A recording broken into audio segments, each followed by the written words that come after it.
This is R.K. Shukla, ex-faculty of ILN as well as Akash Institute, Kota, and nowadays at NEET Binayak YouTube channel.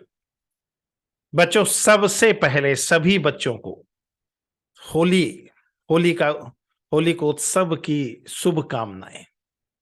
Holi मनाएं, निश्चित रूप से मनाएं, लेकिन पढ़ाई के साथ बैलेंस करते हुए। तो बच्चों, अभी हम लोग बात कर रहे हैं ये केमिकल कंट्रोल एंड कोऑर्डिनेशन के बारे में बात कर रहे हैं। इसमें 2 लेक्चर हम लोग ले चुके हैं। आज हम लोग तीसरे लेक्चर में हैं और आज हम लोग बात करने वाले हैं थायराइड, पैराथायराइड और थाइमस ग्लैंड के बारे में। चलिए बात करते हैं। सबसे पहले जानने का प्रयास करते हैं कि किन किन चीजों को हमने पढ़ लिया था, किन किन चीजों को हमने समझ लिया था। सबसे पहले उन चीजों के बारे में हम लोग बात करने का प्रयास कर रहे हैं, फिर आगे देखते हैं। तो ये एनसीईआरटी का, ये अभी जो आपके सामने दिखाई दे रहा है, ये एनसीईआरटी का सीक्वेंस है। और एंडोक्राइनोलॉजी का जब हम लोग बात करते हैं तो एनसीईआरटी में एंडोक्राइनोलॉजी में कुल मिलाकर 4 टॉपिक है। सबसे पहले 22.1 एंडोक्राइनिन ग्लैंड एंड हार्मोन, ये एंडोक्राइनिन सिस्टम का इंट्रोडक्शन है। केमिकल कोऑर्डिनेशन एंड इंटीग्रेशन का इंट्रोडक्शन है, जिसके बारे में हमने बात किया था सबसे पहले लेक्चर में। Got it my point. और ये एनसीईआरटी 11th एनसीईआरटी के पेज नंबर 331 पे है। उसके बाद फिर है ह्यूमन एंडोक्राइनिन सिस्टम। इसमें हम बात करते हैं एंडोक्राइनिन सिस्टम ऑफ ह्यूमन के बारे में, जिसके बारे में अभी हम लोग डिस्कशन कर रहे हैं। और ये एनसीईआरटी का पेज नंबर 332 339 है, इसमें हम बात कर रहे हैं। फिर उसके बाद आएगा 22.3 hormones of heart, kidney and gastrointestinal tract. और जो लास्ट टॉपिक है वो कौन सा है? Mechanism of hormone action. कुल मिलाकर ये 4 टॉपिक यहां पर हमें पढ़ना है, जिसमें से अभी हम बात कर रहे हैं किसके बारे में? Human endocrine system. Second lecture में हमने बात किया था किसके बारे में? The hypothalamus, the pituitary gland and the pineal gland. और अभी हम बात करने वाले हैं किसके बारे में? थायराइड, पैराथायराइड एंड थाइमस के बारे में अभी हम डिस्कशन करने वाले हैं। Got it my point. तो उसके बाद अब इसमें सबसे पहले हम लोग बात करेंगे थायराइड एंड पैराथायराइड के बारे में। Got it my point. तो बच्चों, सबसे पहले ये डायग्राम आपको अच्छी तरह से याद रखना है।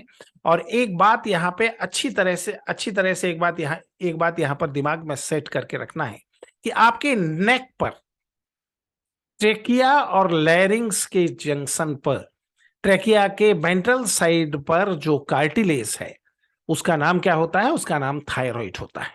और थायराइड के वेंट्रल साइड पर थायराइड ग्लैंड होता है। इस बात को अच्छी तरह से याद रखना है, ठीक है। तो सबसे पहले हम लोग बात कर लें थायराइड के स्ट्रक्चर के बारे में। देखो बच्चों, जब हम थायराइड के स्ट्रक्चर के बारे में बात करते हैं तो इसमें देखो 2 लोब होते हैं। एक लोब ये आपको दिखाई दे रहा है और दूसरा लोब ये आपको दिखाई दे रहा है। ये दोनों लोब क्या कहलाते हैं? थायराइडल लोब। और इनको जोड़ने वाला एक पट्टी के जैसा स्ट्रक्चर होता है, जिसे हम क्या कहते हैं? इस्थमस। अच्छी तरह से इस बात को दिमाग में सेट करना कि थायराइड 3 कंटेंट से बना हुआ है, जिसके कॉर्नर पर 2 थायराइडल लोब है और सेंटर पे एक बैंड के जैसा स्ट्रक्चर है जो क्या कहलाता है? इस्थमस, ठीक है। और थायराइड के प्रत्येक लोब के ऊपर 1 पेयर पैराथायराइडल ग्लैंड है। तो टोटल पैराथायराइडल ग्लैंड का नंबर कितना हो जाएगा? इनका टोटल नंबर हो जाएगा 4। तो याद रखना, इस डायग्राम में 2 हमने थायराइडल लोब को देखा है, फिर एक इस्थमस को देखा है और 4 हमने पैराथायराइड का यहां पर स्टडी किया है, ठीक है। फिर अब एक ये थायराइडल लोब का हम लोग सेक्शन लेंगे, जिसमें इसका इंटरनल स्ट्रक्चर हमें दिखाई देगा। तो ध्यान से देखना, थायराइड के अंदर 2 तरह का सेल है। बच्चों, इस बात को अच्छी तरह से याद रखना, थायराइड के अंदर 2 तरह का सेल है। एक फॉलिकुलर सेल है और एक पैराफॉलिकुलर सेल है।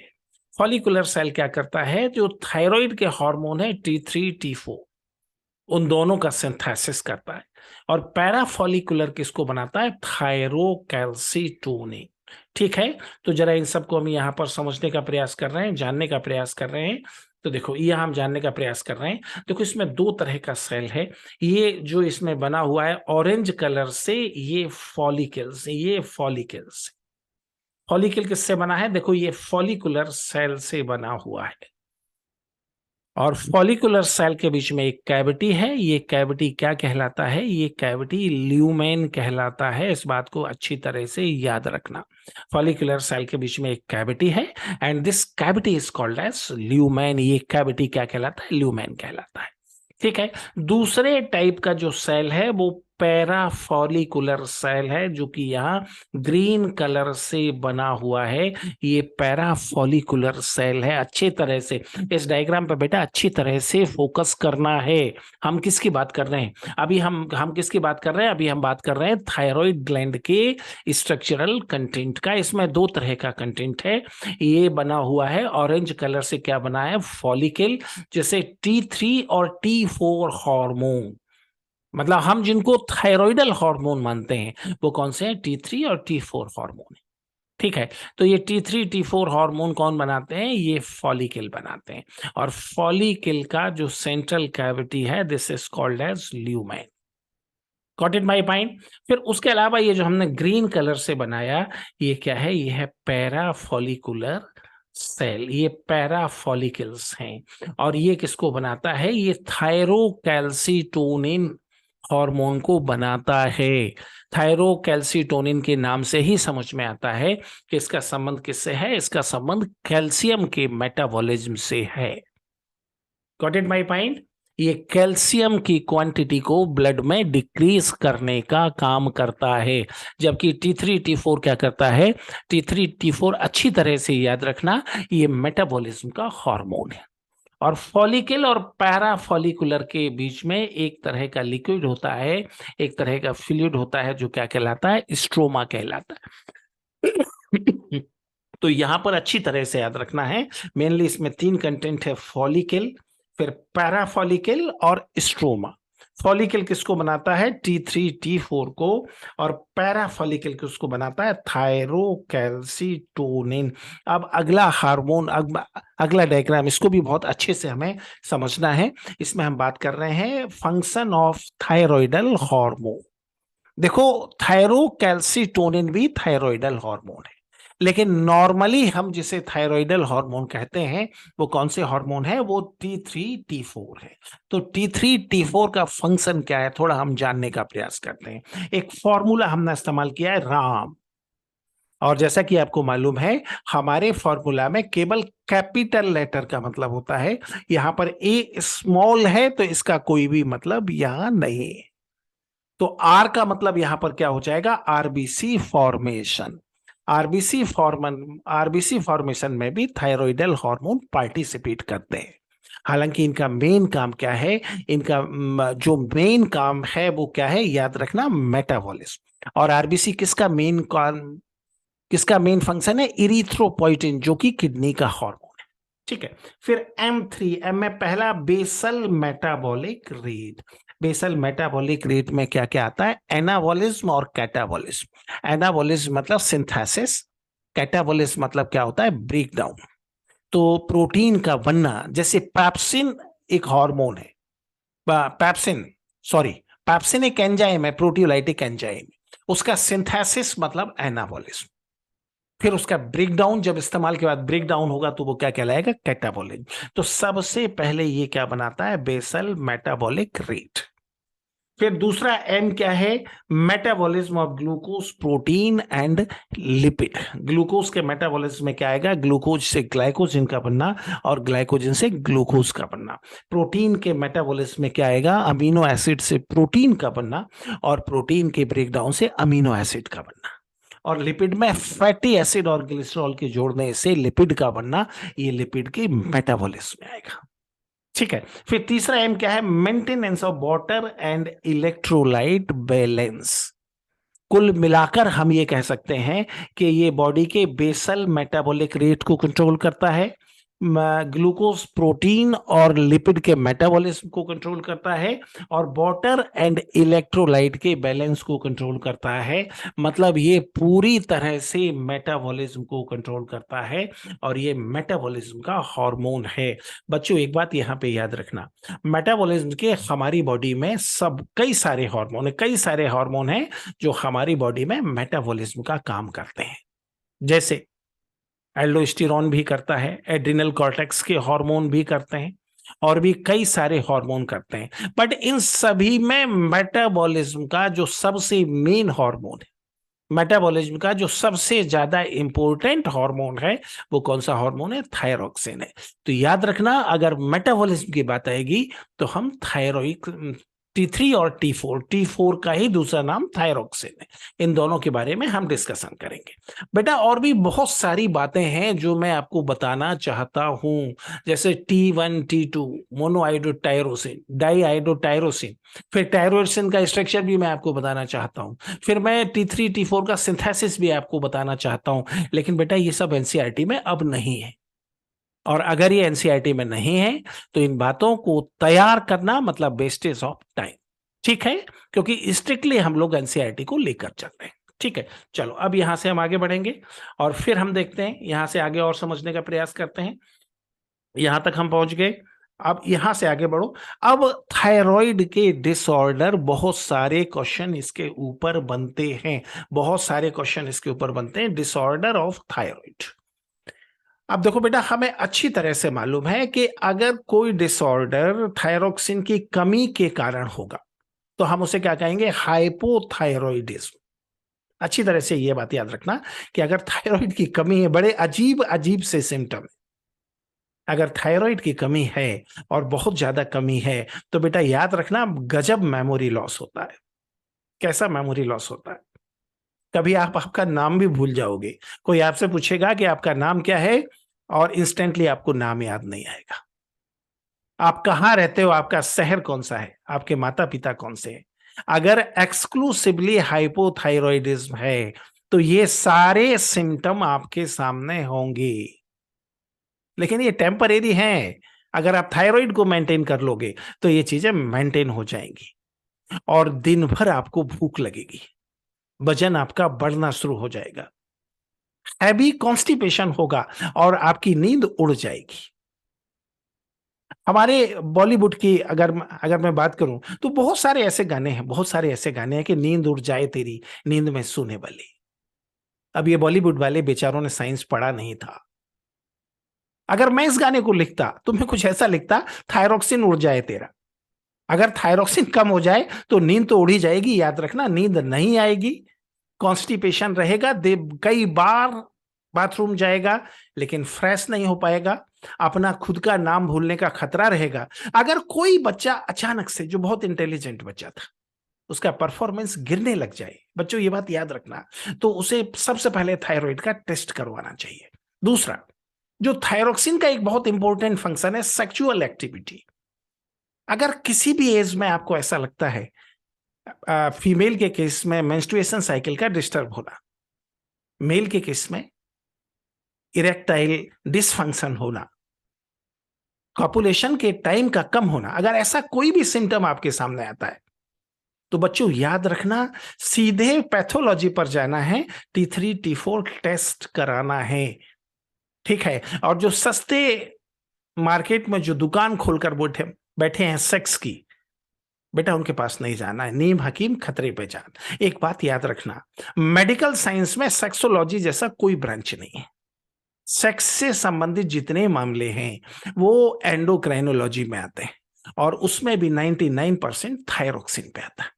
तो पूरे जीवन में अगर ऐसा कोई भी डिस्टरबेंस हो तो T3 T4 टेस्ट कराना है, और फिर किसी एंडोक्राइनोलॉजिस्ट के पास जाना है।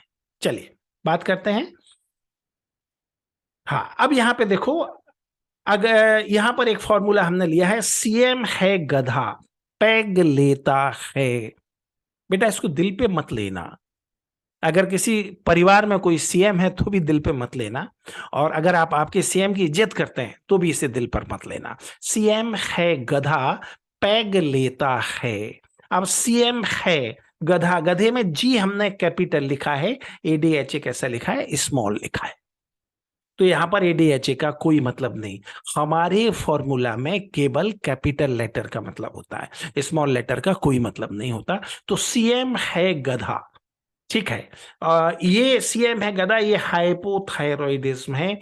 मतलब अगर थायरोक्सिन का सीक्रेशन कम हो जाए, जिसमें आपको भूलना शुरू हो जाए, कॉन्स्टिपेशन हो जाए, सेक्सुअल डिसफंक्शनिंग हो जाए, भूख बहुत ज्यादा लगनी चालू हो जाए, वो कंडीशन क्या कहलाती है, हाइपोथायरॉयडिज्म। और इसका फॉर्मूला याद रखना, सी एम है गधा।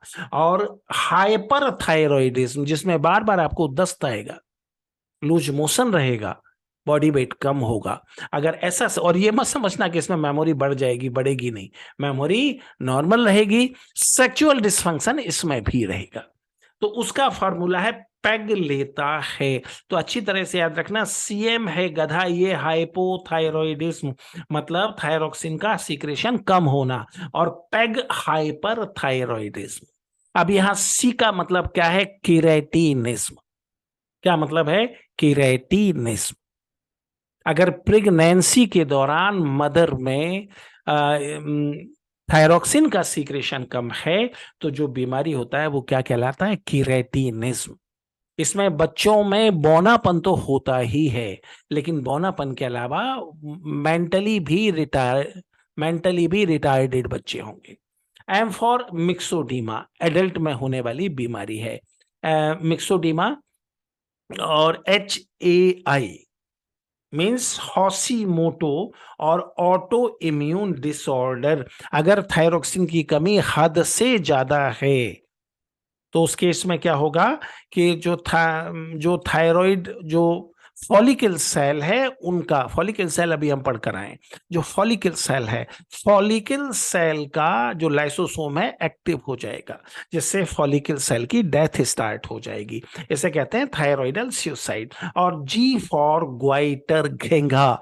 आप जानते हो, अगर आयोडीन फूड मटेरियल में बिल्कुल भी नहीं है, तो क्या होता है, थायराइड का एनलार्जमेंट हो जाता है, गले पर फैल जाती है, फैली हुई दिखाई देती है। ये कंडीशन क्या कहलाता है, ग्वाइटर। तो ये सीएम है गधा, केराटिनिज्म, मिक्सडीमा, हाशिमोटो और ऑटो इम्यून डिसऑर्डर और ग्वाइटर, ये हाइपोथायरॉयडिज्म वाली डिसीज है। इनका डिटेल भी मैं आपको बताऊंगा। और हाइपर थायराइड में सबसे पहले प्लूमर्स, अगर सीक्रेशन ज्यादा हो रहा है तो क्या होता है, थायराइड ग्लैंड में नोड्यूल बनने लग जाते हैं। उसके अलावा क्या होगा, लूज मोशन होगा, नींद और मेमोरी नॉर्मल होगा, और वेट लॉस होगा। जबकि हाइपोथायरॉयडिज्म में वेट गेन होता है। E for x ophthalmic goitre, इसमें क्या होता है कि थोड़ा सा एनलार्जमेंट होता है किसका, थायराइड का, और ऐसा लगता है जैसे आंखें बाहर निकल कर आ रही। तो ये इसके डिसऑर्डर का, जिनके डिटेल नोट भी मैं आपको अवेलेबल कराने वाला हूं। बट याद रखना, सीएम है गधा, पेग लेता है। अब थोड़ा सा बात कर लें थायरोकैल्सीटोनिन के बारे में।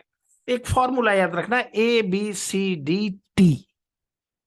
ABCD-T मतलब आप किसी भी बच्चे का नाम ले लो, T2 क्या कर रहा है, अल्फाबेट पढ़ रहा है, ABCD, और उसे ABCD तक याद है, छोटा बच्चा है, पूरा भी याद नहीं है। तो यहाँ टी मतलब, इसको हम उल्टा चलेंगे, टी मतलब थायरोकैल्सीटोनिन। टी मतलब थायरोकैल्सीटोनिन। डी का मतलब क्या है, डिक्रीज, कम करेगा। किसको कम करेगा, सी फॉर कैल्शियम, ये ब्लड में कैल्शियम को कम करेगा। अगर ब्लड में कैल्शियम को कम करेगा तो बोन में कैल्शियम को बढ़ाएगा, याद रखना। अगर ब्लड में कैल्शियम को बढ़ाना है तो बोन में कम करना पड़ेगा। उसके बाद कैसे कम करेगा, एक तो बोन से ये निकालेगा कैल्शियम को, दूसरा क्या करेगा, एब्जॉर्प्शन करेगा, कैल्शियम के एब्जॉर्प्शन को कम करेगा। कहां कहां कम करेगा, नेफ्रॉन में कम करेगा और एलिमेंट्री कैनाल में कम करेगा। एक बार फिर से देखो, इस फॉर्मूला में आपको उल्टा चलना है। टी फॉर थायरोकैल्सीटोनिन कहां से निकलता है, पैराफोलिकुलर सेल से निकलता है। D for decrease, C for calcium, मतलब ये क्या करता है, कैल्शियम को डिक्रीज करता है, मतलब हाइपोथायरॉइडल हार्मोन है। कैसे डिक्रीज करेगा? कि कैल्शियम को ब्लड से निकालकर बोन में भेजेगा और नेफ्रॉन और एलिमेंट्री कैनाल में कैल्शियम के एब्जॉर्प्शन को कम कर देगा। बेटा ये इतना इंफॉर्मेशन पर्याप्त है थायरोकैल्सीटोनिन के बारे में। केवल इस एक फॉर्मूला में पूरा थायरोकैल्सीटोनिन आ जाता है। ठीक है, चलो फिर थोड़ा सा यहां बात करें कैल्शियम मेटाबॉलिज्म। यहां एक दूसरा फॉर्मूला हमने इस्तेमाल किया, टाइड। टाइड आप जानते हो, वॉशिंग पाउडर होता है टाइड। यहाँ टी फॉर थायरोकैल्सीटोनिन और डी फॉर डिक्रीज, मतलब थायरोकैल्सीटोनिन क्या करता है? कैल्शियम को डिक्रीज करता है। अब देखो कैल्शियम मेटाबॉलिज्म को कंट्रोल करने वाले दो ग्लैंड है, एक थायराइड और एक पैराथायराइड। थायराइड का हार्मोन कौन सा है? थायरोकैल्सीटोनिन। कैसा हार्मोन है? हाइपोकैल्सीमिक हार्मोन है। हाइपोकैल्सीमिक हार्मोन का मतलब क्या होता है? ये ब्लड में से कैल्शियम को कम करेगा, डिक्रीज कैल्शियम। दूसरा कौन सा है? पैराथायरॉइडल ग्लैंड। ये भी हमने पढ़ा है, थायराइड के ऊपर होता है। इसका हार्मोन क्या है? पैराथार्मोन। और ये हाइपर कैल्सीमिक हार्मोन है।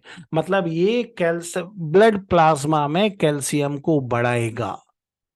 ब्लड प्लाज्मा में कैल्शियम को कैसे बढ़ाएगा, जरा ये जानने का प्रयास करते हैं। एक तो बोन से कैल्शियम को निकालेगा, जिसे कहते हैं रिसोल्यूशन ऑफ बोन या डिसोल्यूशन ऑफ बोन। क्योंकि जब बोन से आप कैल्शियम को निकालोगे तो बोन कमजोर हो जाएगी। तो ये बोन से कैल्शियम को निकालकर कहां भेजेगा? ब्लड में भेजेगा। ठीक है, उसके अलावा ये क्या करेगा? ये एलिमेंट्री कैनाल में और नेफ्रॉन के पीसीटी वाले हिस्से में कैल्शियम के एब्जॉर्प्शन को बढ़ा देगा। अभी जो फॉर्मूला हमने बनाया था ABCDT, इसको याद रखना। ठीक है, तो याद रखना ये थायरोकैल्सीटोनिन हाइपोकैल्सीमिक हार्मोन है और पैराथार्मोन कैसा है? हाइपर कैल्सीमिक हार्मोन है। अब थोड़ा सा हम यहां बात कर ले थाइमोसिन ग्लैंड के बारे में। थाइमोसिन कहां पाया जाता है? बेटा एक बात यहां पे समझो, आपका जो चेस्ट बोन है, चेस्ट बोन क्या कहलाता है? ये चेस्ट बोन क्या कहलाता है?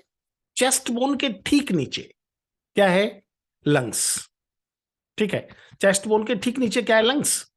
तो लंग चेस्ट बोन के नीचे, ठीक है ना, चेस्ट बोन के नीचे और लंग्स के बीच में, इस बात को अच्छी तरह से याद रखना, चेस्ट बोन के नीचे और लंग्स में क्या पाया जाता है? Thymus. Got it my point? और थाइमस मेनली किसका हार्मोन है? इम्यूनिटी का हार्मोन है। देखो दो तरह का इम्यूनिटी है। टी लिम्फोसाइट एक सेल है जो क्या करता है? इम्यूनिटी को मेंटेन करता है। तो टी लिम्फोसाइट से जो इम्यूनिटी मेंटेन होता है उसे क्या कहते हैं? CMI, cell mediate immunity. ठीक है, उसके अलावा एंटीबॉडी, 5 तरह का एंटीबॉडी होता है। तो एंटीबॉडी से जो इम्यूनिटी मेंटेन होता है उसे क्या कहते हैं? AMI, antibody mediate immunity. दोनों को ही कंट्रोल करने में, अच्छी तरह से याद रखना, दोनों को ही कंट्रोल करने में थाइमोसिन का रोल है। कैसे थाइमोसिन का रोल है, जरा हम जानने का प्रयास करते हैं। थाइमोसिन का क्या रोल है? देखो बेटा, CMI मतलब सेल मेडिएट इम्यूनिटी, इसमें थाइमोसिन क्या करेगा? Differentiation of T lymphocyte, differentiation of T lymphocyte. और दूसरा AMI, antibody mediate immunity, promote production of antibody, antibody के प्रोडक्शन को बढ़ाता है। और लिम्फोसाइट के डिफरेंशिएशन का मतलब अलॉटमेंट ऑफ फंक्शन, उसके अलॉटमेंट ऑफ फंक्शन में इसका अपना रोल है। तो याद रखना ये इम्यूनिटी हार्मोन है जो CMI और AMI दोनों को ही प्रमोट करने का काम करता है। गॉट इट माय पॉइंट और नॉट? तो इन तीनों ग्लैंड में, और बेटा ओल्ड एज में इसका डिजनरेशन स्टार्ट हो जाता है, इस बात को याद रखना। तो कुल मिलाकर मेनली इतनी बातें हमें यहां डिस्कस करना थी। जरा एक बार फिर से इन सब बातों को हम डिस्कस करें ताकि आपको और भी ज्यादा क्लियर हो सके। उसके बाद इन सभी के नोट्स में आपको अवेलेबल कराऊंगा। एक बार फिर से बात करें इन सभी चीजों के बारे में, एक बार फिर से हम डिस्कशन करते हैं ताकि, और ये हाँ, यहां से फिर से एक बार देखो, ये थायराइडल लोब और इसके ऊपर दो पैराथायरॉइड यहां पर लगा हुआ है, और थायराइडल लोब को कनेक्ट करने का काम कौन करता है? स्थमस। फिर हमने थायराइड का स्ट्रक्चर देखा, इसमें दो तरह का सेल है, फॉलिकल सेल और ये पैराफॉलिकुलर सेल। फॉलिकल सेल से क्या निकलता है? T3 T4, और पैराफॉलिकुलर सेल से क्या निकलता है? थायरोकैल्सिटोनिन। फॉलिकल चारों तरफ फॉलिकुलर सेल से बना है और बीच में एक गैप है, ये गैप क्या कहलाता है? ल्यूमेन। और इन फॉलिकल और पैराफॉलिकल के बीच का जो गैप है ये क्या कहलाता है? स्ट्रोमा। फिर हमने बात किया था राम, ये T3 T4 का फंक्शन है। R फॉर आरबीसी फॉर्मेशन और M for basal metabolic rate, metabolism of glucose protein and lipid and maintenance of water and electrolyte. फिर हमने बात किया था disorder of thyroid, hypothyroid and hyperthyroid. Hypothyroid का formula क्या है? CM है गधा, याद रखना, CM है गधा for hypothyroid, C for cretinism, M for myxoedema, H for Hashimoto और autoimmune disorder and G for goitre, while P for Plummer's, EZ for exophthalmic goitre. ठीक है। फिर हमने बात किया थायरोकैल्सिटोनिन का फंक्शन, फॉर्मूला हमारा क्या है? ABCDE, T for thyrocalcitonin, D for decrease, C for calcium. मतलब थायरोकैल्सिटोनिन ब्लड में कैल्शियम को घटाता है, हालांकि ब्लड से घटाकर ये बोन में भेजता है, लेकिन बॉडी का मतलब हम क्या समझते हैं? बॉडी का मतलब हम ब्लड ही समझते हैं। और कैसे घटाता है? बोन से कैल्शियम को निकालता है और नेफ्रॉन और एलिमेंट्री कैनाल में एब्जॉर्प्शन को ये कम करता है। फिर हमने कैल्शियम मेटाबॉलिज्म का बात किया, टाइट थायरोकैल्सिटोनिन डिक्रीज। अगर डिक्रीज आपको याद रह जाएगा तो इंक्रीज में कुछ भी आपको नहीं करना रहेगा। तो थायराइड ग्लैंड क्या करता है? कौन सा हार्मोन निकालता है? थायरोकैल्सिटोनिन।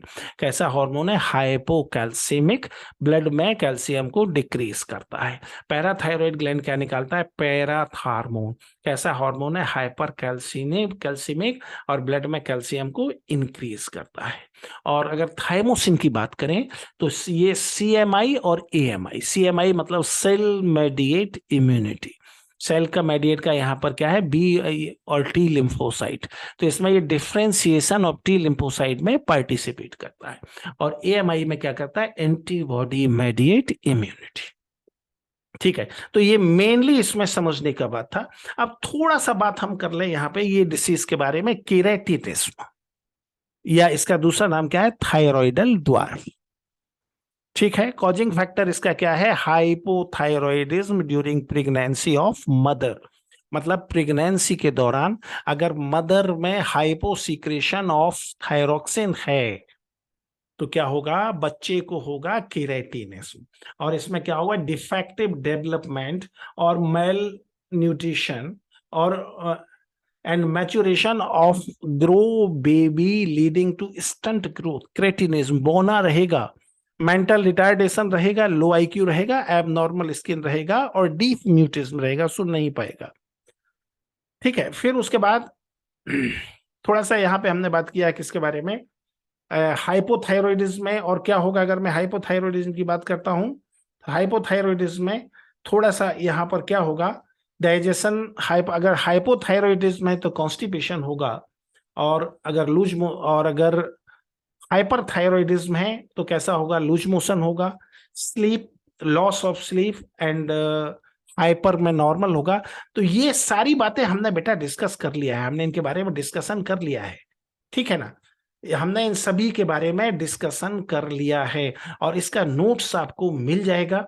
आप चाहें तो यहां से भी ले सकते हैं, आप चाहें तो यहां से भी ले सकते हैं। जैसे ये देखो, ये थायराइड का लोकेशन वगैरह जो हमने डिस्कस किया है वही सब यहां पर लिखा हुआ है। फिर उसके बाद ये पैराथायराइड, थायराइड के बारे में, फिर फॉलिकुलर हार्मोन, फिर पैराफॉलिकुलर हार्मोन, फिर फंक्शन ऑफ थायराइड जिसका हमने फॉर्मूला बना लिया है, इसको हमने डिस्कस कर लिया है। ये सभी आपको नीट विनायक टेलीग्राम चैनल पर भी मिल जाएगा शाम तक, और ये आप चाहें तो यहां से भी आप इसको डाउनलोड कर सकते हो। ठीक है ना, तो बेटा इतनी बातें हमें इसके बारे में करनी थी जो हमने कर लिया है। तो अभी देखो, हमने सबसे पहले NCERT के अकॉर्डिंग हम लोग चल रहे हैं। सबसे पहले हमने बात किया था बेसिक्स ऑफ एंडोक्राइन ग्लैंड, फिर हमने बात किया हाइपोथैलेमस, फिर हमने बात किया किसके बारे में, पिट्यूटरी, फिर पीनियल। आज केमिकल कोऑर्डिनेशन का ये तीसरा लेक्चर है जिसमें हमने बात किया थायराइड, पैराथायराइड और थाइमस। ठीक है, कल हम इसको आगे बढ़ाएंगे, अगले टर्न पे हम आगे बढ़ाएंगे, बाकी ग्लैंड के बारे में बात करेंगे।